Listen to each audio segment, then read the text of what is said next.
Bismillahirrahmanirrahim. Wa atlaqaz zarkasi an-nadba. Ini sebenarnya kalau kita tidak baca Fathul Mu'innya ya bingung juga sebenarnya. Jadi begini ya, memukul istri. Kalau istri tidak sholat itu boleh atau tidak, itu kan ada perkhilafan ya. Ada yang mengatakan wajib, ada yang mengatakan sunnah. Yang mengatakan wajib kan ada catatannya. Ada catatannya yaitu selama tidak menimbulkan nusus. Kalau Zarkasi ini pendapatnya sunnah ya. Jadi seorang suami itu sunnah memukul istrinya kalau dia tidak mau sholat. Kesunahan ini tidak memberi catatan apapun, itu namanya atlaqo. Jadi baik hal itu menimbulkan nusus atau tidak, suami tetap sunnah memukul istrinya. Qauluhu wa awalu wajibin, yakni anna awala ma yajibu ta'limuhu lis-shabi anna nabiyana sallallahu alaihi wasallam.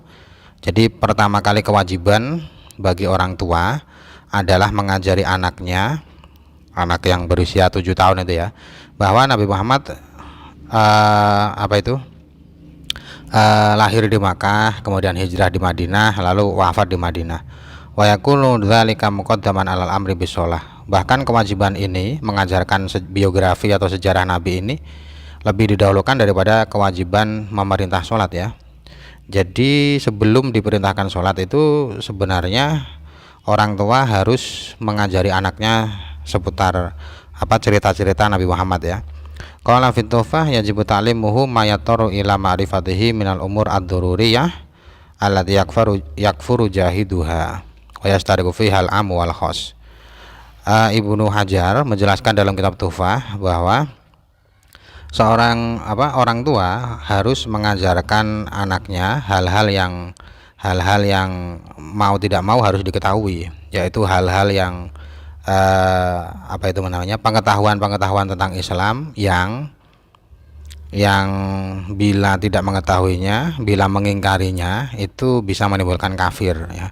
Jadi pengetahuan yang antara orang khusus dan orang umum. Orang khusus, orang umum itu maksudnya orang awam dan orang yang pernah belajar itu tahu semua.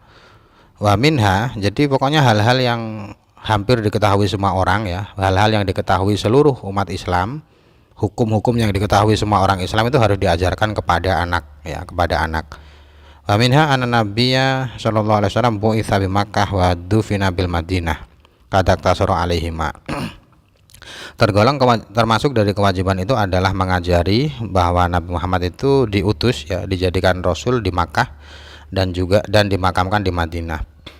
Di sini Ibnu Hajar hanya membatasi penjelasan dua tadi ya. Wa kana wajhahu ana ingkaro ahadihima kufrun lakin layan hasirul amru fihima. Dari penjelasan tadi bisa disimpulkan bahwa mengingkari dua hal itu, yaitu diutusnya Nabi di Makkah dan dimakamkan di Madinah, mengingkari itu bisa menjadikan seseorang kafir. Tapi tidak terbatas hanya itu saja. Wa hinaid falabudda ayat qur'lahu min awsafihi sallallahu alaihi wasallam adz-dzahirah al-mutawatirah ma yumayyizuhu wala biwajhin. Tsumma zainika. Jadi selain memberitahukan anak, mengajari anak bahwa Nabi Muhammad itu diutus di Makkah dan dimakamkan di Madinah, sebelum itu seharusnya mengajari sifat-sifat Nabi dulu, sifat-sifat Nabi yang sifat zahir ya, maksudnya sifat fisik Nabi Muhammad, sifat-sifat Nabi yang dijelaskan oleh hadis yang mutawatir ya, sehingga bisa membedakan antara Nabi dengan yang lain. Wa amma mujaradul hukmi bihima qabla tamyizihi biwajhin fa ghairu mufid. Fayajibu bayanun nubuwah wa risalah.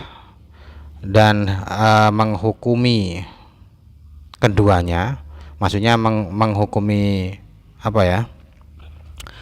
menghukumi gimana ini? Pengajaran di mana Nabi diutus dan di mana dimakamkan sebelum anak kecil tamyiz itu tidak bermanfaat sebenarnya. Fayajibu bayanun nubuwah wa risalah wa anan Muhammadan alladzi huwa min Quraisy wasmu abihi kadza wasmu ummi kadza. Jadi yang harus diajarkan adalah menjelaskan kenabian dan kerasulan ya, kenabian dan kerasulan. Nabi itu apa?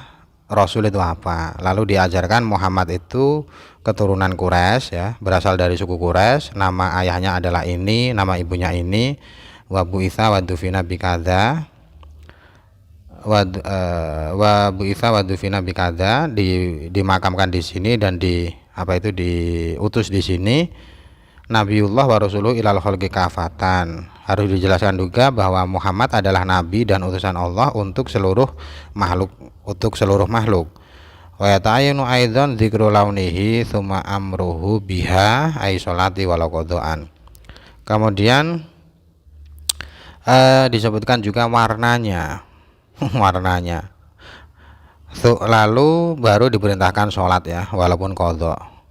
Jadi warna kulit Nabi. Walhasil yajibu alal aba wal ummahat ay yu'allimu abna'ahum jami'a ma yajibu alal mukallafi ma'rifatuhu.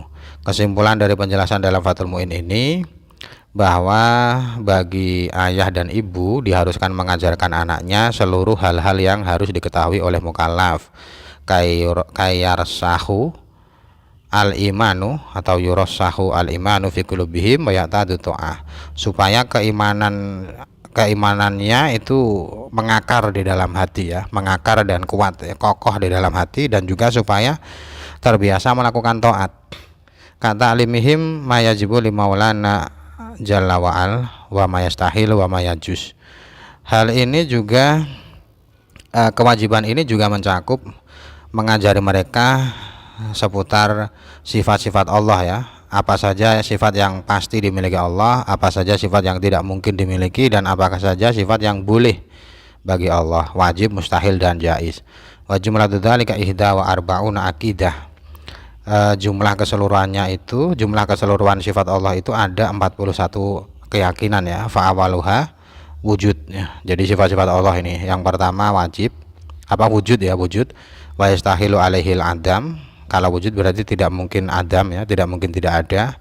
Allah itu ada, kalau Allah ada berarti tidak mungkin Allah tidak ada. Wa tsanil qidam maknahu la awwala li wujudih wa yastahilu alaihil hudus. Yang kedua adalah kidam. Kidam itu tidak ada permulaannya. Kidam ini lawannya adalah hudus ya. Hudus itu sesuatu yang ada permulaannya. Yang ketiga baqo, wa ma'nahu alladzi la akhira li wujudih wa yastahilu alaihil fana. Yang ketiga sifat Allah adalah baqo. Arti baqo adalah tidak ada akhir, keberadaannya tidak ada akhir. Lawannya adalah fana. Fana berarti sesuatu yang ada akhirnya. Wa rabbi mukhalafatuhu ta'ala lil hawadis fi dzatihi wa sifatih wa af'alih wa yastahilu alaihil mumatsalah. Yang keempat, Allah memiliki sifat berbeda dengan makhluk baik zatnya atau sifatnya atau perbuatannya, dan hal ini mengecualikan sifat mumatsalah ya. Mumatsalah itu serupa dengan makhluk. Al-khamisu qiyamuhu ta'ala binafsih makna wa ma'nahu adamu hdiyajihi ila dzatin yaqumu biha wala ila mujid yujiduhu wa yastahilu alaihi alla yakuna qa'iman bi nafsih. Sifat Allah yang kelima adalah berdiri sendiri. Maknanya qiyamuhu bi nafsi adalah tidak butuh pada sesuatu yang ditempati dan tidak butuh pada hal lain yang mewujudkannya. Tidak butuh pada sesuatu yang ditempati dan tidak butuh pada hal lain yang mewujudkannya. Qiyamuhu bi nafsi ini lawannya adalah tidak qaiman bi nafsi ya, tidak qaiman bi nafsi. Biasanya ihtiyajuhu li ghairi, biasanya begitu. Pokoknya Allah itu mandiri, maha mandiri, berarti lawan dari mandiri adalah butuh kepada yang lain. As-sadisu ini kita teruskan di video setelahnya ya.